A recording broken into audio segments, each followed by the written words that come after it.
నమస్తే K24 news. Chittoor జిల్లాలో అనుమానాస్పద మృతి కలకలం రేపుతుంది.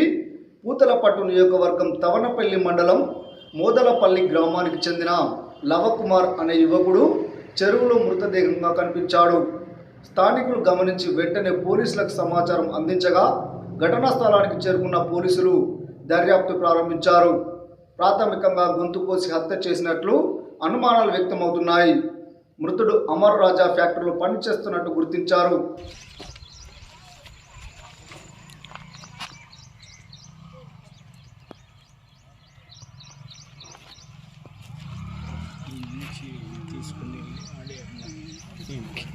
అక్కడ జరిగింది మట్టి కూడా వేసినారు ఎత్తు వాళ్ళే బయటపోయాడు హక్కుని లాక్కుపోయాడు సంపిన మన వాళ్ళు చూసేదానికి మన లాక్కుని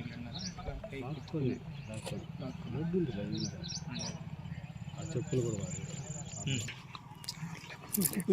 లిమిట్స్లో దిగువ మోదలపల్లి దగ్గర ఒక కొత్త చెరువు అని చెరువు ఉంది ఒకటి. ఆ చెరువులో డెడ్ బాడీ ఒకటి ఉందని చెప్పేసి ఇన్ఫర్మేషన్ వచ్చింది.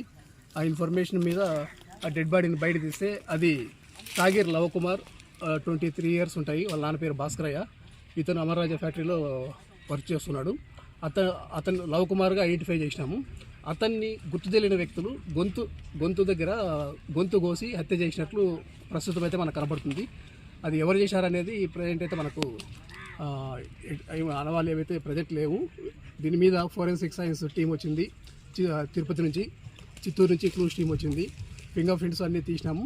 తర్వాత ఎవరైతే చేసినారో వాళ్ళ కోసం టెక్నికల్ ఎవిడెన్స్ ఉపయోగించి ఈ కేసుని బయట తీస్తాం.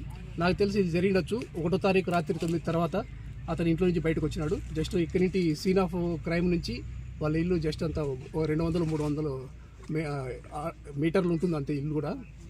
1వ తారీఖు రాత్రి జరిగినచ్చు అనేది మేము ప్రాథమికంగా మా దర్యాప్తులో తేలింది. ఇంకా అసలైన నిందితులు ఎవరో ఖచ్చితంగా ట్రై చేస్తాం. మీరు అడుగుంటే అడగచ్చు. ఉంది కదా చెరువులో పడేసినారు కదా డెడ్ బాడీని అక్కడ కోసేసి ఇటుకల బట్టి లోపల అక్కడి నుంచి ఒక 15-20 అడుగుల దూరంలో చెరువులోకి పడేసినారు. ఇడ్చుకుని పోయినప్పుడు చేతలకి కాళ్ళకి కొద్ది బాడీ మీద గోకుడు గాయాలైనాయి. గొంతు ముందు కంప్లీట్ ఒక 10 నుంచి 15 ఇంచుల వరకు గొంతు కోసినారు, బ్లేడ్తో కోసినారు. ఆ బ్లేడ్ కూడా సీన్లో సీజ్ చేసినాం.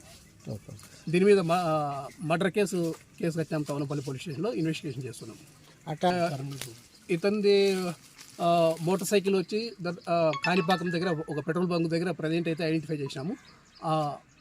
ఇతను ఆ బండి అక్కడ తీసుకుపోయి పెట్టినాడా లేకపోతే ఎవరైనా ఈ నేరం చేసిన వాళ్ళు తీసుకుని పెట్టినారా అని చెప్పేసి కొంచెం మా టెక్నికల్ టీము దాన్ని అనలైజ్ చేస్తుంది.